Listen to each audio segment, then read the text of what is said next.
Karunungang Buhay kasama si Pastor Joey Umali. Dito lang sa 702 DZAS, Agapay ng Sambayanan.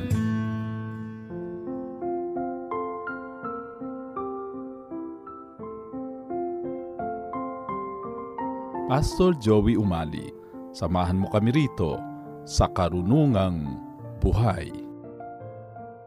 Isang mapagpalang araw sa iyo, kaibigan. Purihin ang Panginoon sa muli nating pagniniig dito sa ating lingguhang programang Karunungang Buhay. Nais kong batiin sa araw na ito ang aming pamangkin na si Doc Jeff Del Rosario doon sa US na nagdiriwang ng kanyang kaarawan sa araw na ito. Gayun din kina Gio at Karen na nagdiriwang naman ng kanilang anniversary.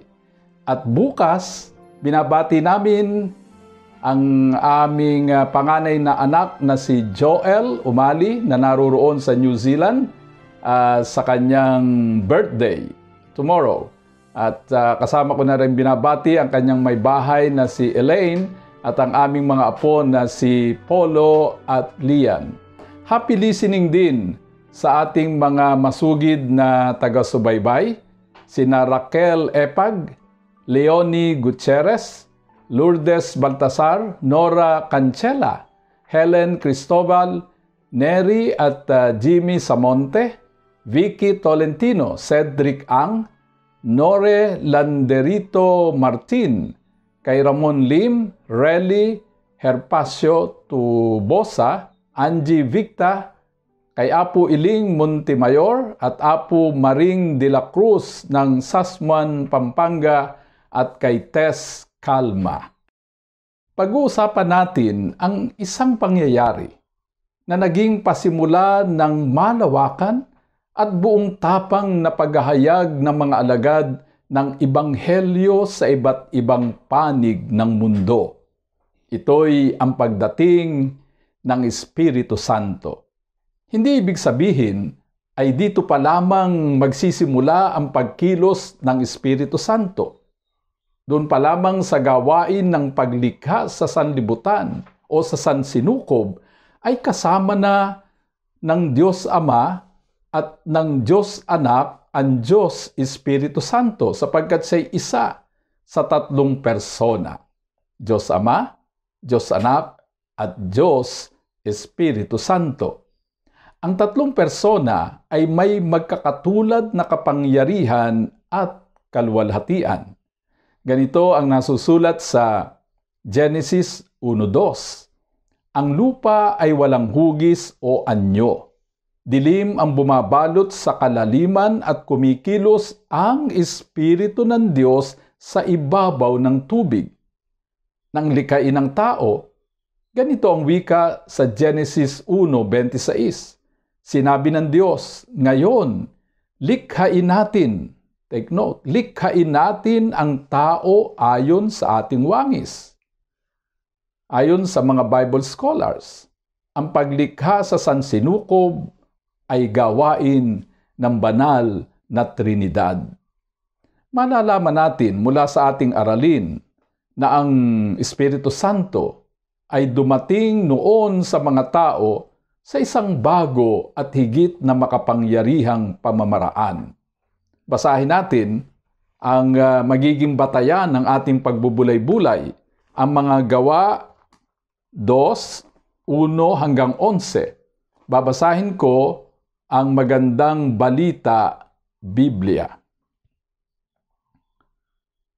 Nagkakatipon silang lahat sa isang lugar nang sumapit ang araw ng Pentecostes. Walang ano-ano'y may ingay na nagmula sa langit na tulad ng ugong ng malakas na hangin at napuno nito ang bahay na kinaroroonan nila. May nakita silang parang mga dilang apoy na dumapo sa bawat isa sa kanila. At silang lahat ay napuspos ng Espiritu Santo at nagsimulang magsalita ng iba't ibang wika ayon sa ipinagkaloob sa kanila ng Espiritu. May mga debotong Hudyo noon sa Jerusalem na nagmula sa bawat bansa sa buong mundo. Nang marinig nila ang ugong, nagdatingan ang maraming tao. Namangha sila sapagkat nagsasalita ang mga alagad sa wika ng mga nakikinig. Sa pagkamangha at pagtataka ay kanilang nasabi, "Hindi ba taga Galilea silang lahat? Bakit sila nakapagsasalita sa ating wika? Tayo'y mga taga Parsya, Media, Elam, Mesopotamia, Judea at Cappadocia, Ponto at Asya. Mayroon pa sa ating taga Phrygia at Pamphylia, Ehipto at sa mga lupain ng Libya na malapit sa bayan ng Cyrene, at mga nagmula sa Roma, mga Hudyo at mga Hentil na nahikayat sa pananampalatayang Hudyo. May mga taga Creta at Arabia rin. Paano sila nakapagsasalita sa ating mga wika tungkol sa mga kahangahangang ginawa ng Diyos?"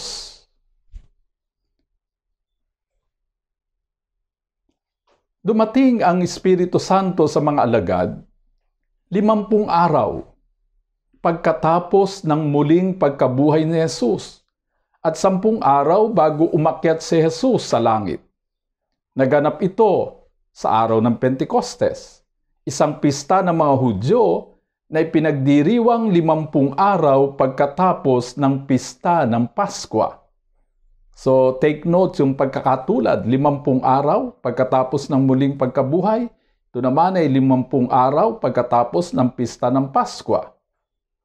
Wika sa unang Korinto 5:7, "Sapagkat naihandog na ang ating korderong pampaskwa na walang iba kundi si Kristo.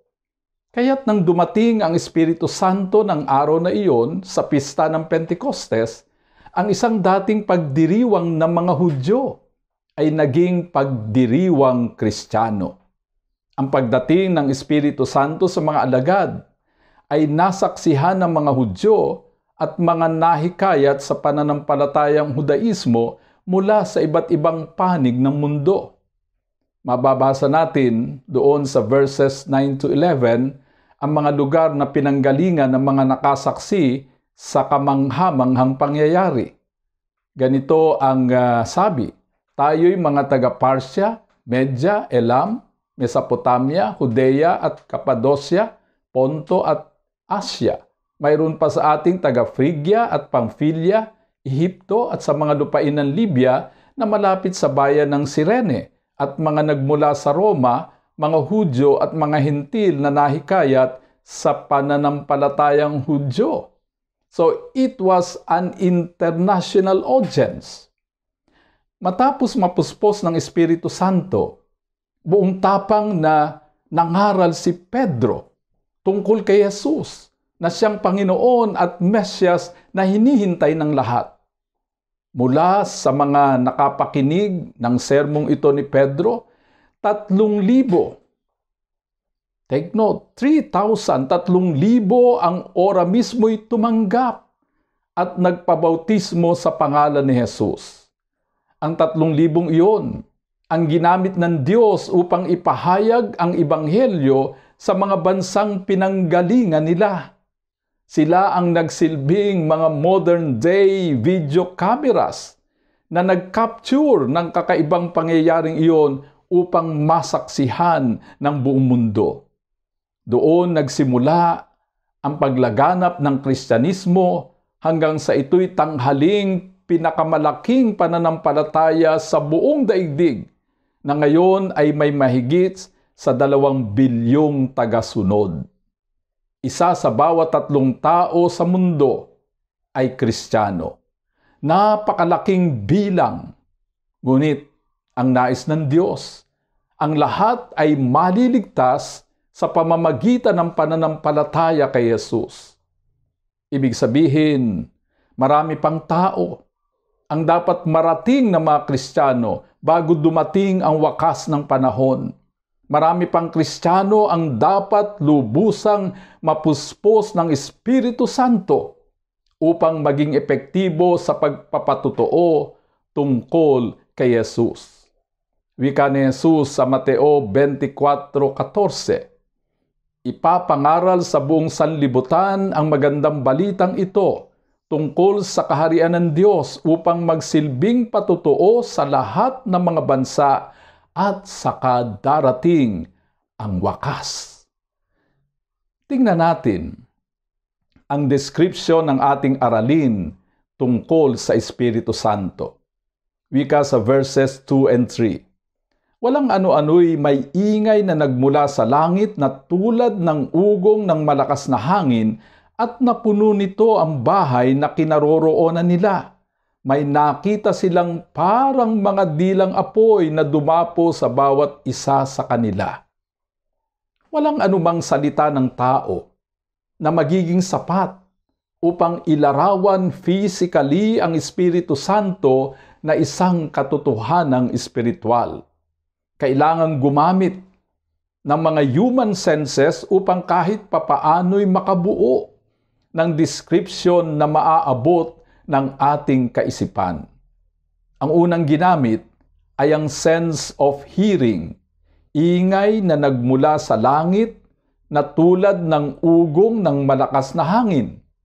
Gumamit ng paghahalintulad upang ihambing sa ating karanasan bilang tao. Maganda ang description ng New Living Translation. Ganitong wika, "A sound from heaven like the roaring of a mighty windstorm in the skies above." Wow! Parang umaatungal na hangin na dala ng isang malakas na bagyo. Sumisimbolo ito sa kapangyarihan. Ang ikalawang ginamit ay ang sense of sight. May nakita silang parang dilang apoy. Tongues of fire sa English. Ang dila ay sumisimbolo sa pananalita at pagpapahayag ng Ebanghelyo. Ang apoy ay sumisimbolo sa presensya ng Diyos, sa nanglilinis o bumabanal na presensya ng Diyos. Nasaksihan ito minsan ni Moises. Ganito ang tala sa Exodo 3:2. Doon ang anghel ni Yahweh ay nagpakita sa kanya na parang apoy na nagmumula sa gitna ng isang mababang punong kahoy. Kitang-kita ni Moises na nagliliyab ang puno, ngunit hindi nasusunog. Bagamat hindi binanggit, naniniwala ako na ang mga nakarinig at nakakita sa Espiritu Santo ay naramdaman din ng Espiritu Santo, sense of touch. Naamoy din ng Espiritu Santo, sense of smell. Nalasap din ng Espiritu Santo, sense of taste. Wika sa mga awit 34:8, "Tingnan ninyo at lasapin ang kabutihan ni Yahweh." Gayunman, iba-iba ang paraang maaaring gamitin ng Diyos upang iparana sa tao ang kapangyarihan ng Espiritu Santo.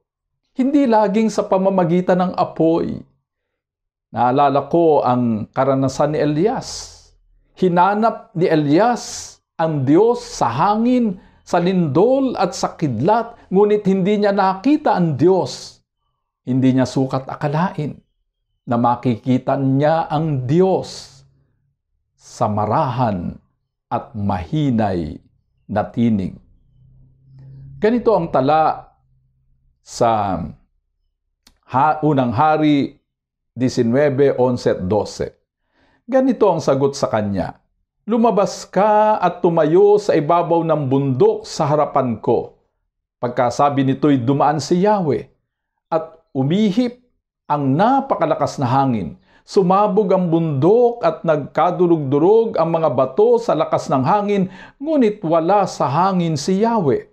Nang tumigil ang hangin ay lumindol, ngunit wala sa lindol si Yahweh. Pagkalipas ng lindol ay kumidlat, ngunit wala rin sa kidlat si Yahweh.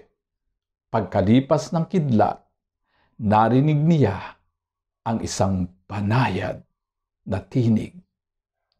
May mga taong napalapit sa Diyos sa pamamagitan ng madulang pangyayari sa buhay. Mayroon namang sa ordinaryo at simpleng kaparaanan lamang. Hindi sa pamamagitan ng drama, kundi sa pamamagitan ng mahina at banayad na tinig na tinatawag nating the still small voice of God. Isang himala ang nangyari sa pagdating ng Espiritu Santo. Ganito ang tala sa verse 6. Namangha sila sapagkat nagsasalita ang mga alagad sa wika ng mga nakikinig. Sa tulong ng Espiritu Santo, ang mga ordinaryong alagad ay nakapagsalita sa iba't ibang wika na naunawaan ng mga nakikinig. Ang iba'y takang-taka at hindi makapaniwala ng mga taga-Galilea ay makapagsasalita sa wikang kanilang nauunawaan. Mababa ang pagtingin ng karaniwang Hudyo sa mga taga-Galilea. Mga kapatid, ang Espiritu Santo ay may kapangyarihang itaas ang ating kakayahan ng higit kaysa ating maaaring isipin o hilingin man. Sinabi ni Pablo sa Filipos 4:13, ang lahat ng ito'y magagawa ko dahil sa lakas na kaloob sa akin ni Kristo. Higit sa kaya natin ay ating magagawa kapag isinugo sa atin ni Jesus ang Espiritu Santo. Ang mga alagad ay nakapagsalita ng iba't ibang wika na humantong sa pagkaunawa, pagkakaisa at pagbabago ng mga tao. Sa inspirasyon ng Espiritu Santo, maaari rin tayong makapagsalita ng wikang nauunawaan ng lahat ng tao sa bawat panig ng mundo. Ito'y ang wika ng pag-ibig. Love is a universal language. Love is a very powerful language. Ito'y wikang may kapangyarihang magtatag ng pagkakaisa sa pagitan ng mga tao at sa pagitan ng mga bansa. Ito'y wikang lumilikha ng bagong buhay at bagong pag-asa. Nang dumating ang Espiritu Santo sa pista ng Pentecostes, ginamit ng Diyos ang wika ng mga tao upang magkaroon ng pagkakaunawaan. Mawasak ang pader na naghihiwalay sa mga tao. Magsisi ang mga makasalanan at mapagmataas. Marami ang tumanggap kay Jesus bilang Panginoon at tagapagligtas ng kanilang buhay. Ang kasaysayan ng pagdating ng Espiritu Santo ay isang lubos na kabalintunaan, kabaligtaran ng kasaysayan ng Tore ng Babel na nakatala sa Genesis 11:1-9. Ang iisang wika noon ang naging kasangkapan upang magkaisa ang mga tao. Gayunman, nakalulungkot na ang mga tao'y nagkaisa sa pagiging mataas, nagkaisa sa kasamaan. Ganito ang sabi nila sa Genesis 11:4. Hali kayo at magtayo tayo ng isang lunsod na may toring abot sa langit upang maging tanyag tayo at huwag nang magkawatak-watak sa daigdig. Dito sa araling ating pinagbubulay-bulay, ginamit ng Diyos ang mga wika ng mga tao upang maitatag ang pagkakaunawaan at pagkakaisa sa pagitan nila. Pero sa kasaysayan ng Tore ng Babel, winasak ng Diyos ang iisang wika ng mga tao upang hindi sila magkaintindihan at hindi maituloy ang pangarap nilang maging tanyag. Ganito ang wika ng Diyos sa Genesis 11:6. Ngayon ay nagkakaisa silang lahat at iisa ang kanilang wika. Pasimula pa lamang ito ng mga binabalak nilang gawin. Hindi magtatagal at gagawin nila ang anumang kanilang magustuhan. Ang mabuti bumaba tayo at guluhin ang kanilang wika upang hindi sila magkaintindihan. Nais ni Jesus na tayo'y magkaisa. Ngunit pagkakaisa para maparangalan ng Diyos. Pagkakaisa para sa kabutihan, katotohanan at katarungan. Ang nais ni Jesus ay magkaisa tayo kung paanong siya at ang Ama ay nagkakaisa. Ganito ang panalangin ni Jesus na nasusulat sa 1:17-21 hanggang 23. Ama, maging isa nawa silang lahat kung paanong ikaw ay nasa akin at ako'y nasa iyo. Gayun din naman maging isa nawa sila sa atin upang ang sanlibutan ay maniwala na ikaw ang nagsugo sa akin. Ibinigay ko na sa kanila ang kaluwalhatiang ibinigay mo sa akin upang sila'y ganap na maging isa tulad mo at ako na iisa. Ako'y nasa kanila at ikaw ay nasa akin upang lubusan silang maging isa. Dahil dito, malalaman ng sanlibutan na isinugo mo ako at sila'y minamahal mo katulad ng pagmamahal mo sa akin. Marami rin tayong tore ng Babel na dapat nating ipawasak sa Diyos upang maghari sa atin ang wika ng pag-ibig, upang manirahan sa ating mga puso ang Espiritu Santo. Kabilang dito ang tore ng pagmamataas, ang tore ng mabilis na paghusga sa kapwa, ang tore ng mapanirang ambisyon, ang tore ng materialismo, at ang tore ng panlalamang sa kapwa. Kay ganda ng sinasabi ng awit, "Come, Holy Spirit, I need you. Come, sweet Spirit, I pray. Come in your strength and in your power. Come in your own gentle way. Come like a spring in the desert. Come to the withered of soul. Lord, let your sweet healing power touch me and make me whole." Dumating nawa sa bawat Pilipino ang Espiritu Santo. Tayo'y manalangin.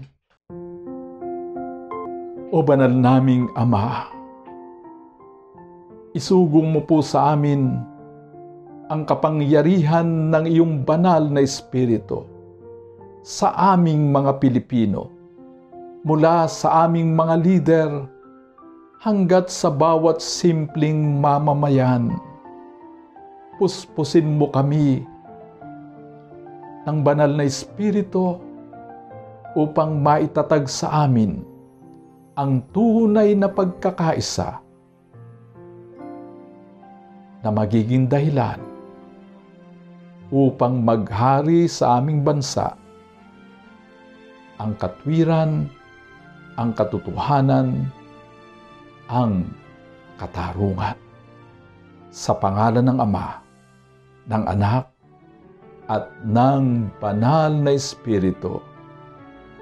Amen. Maraming salamat sa iyong pakikinig at pagsubaybay. Tandaan mo, mahal ka ng Diyos kahapon, ngayon, at bukas.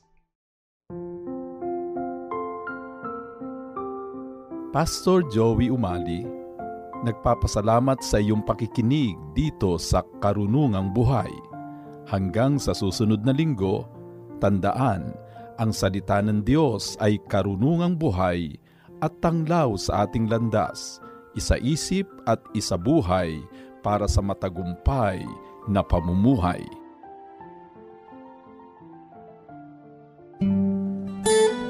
Inyong napakinggan si Pastor Joey Umali sa Karunungang Buhay. Tunghayan muli ang programang ito dito lang sa 702 DZAS, Agapay ng Sambayanan.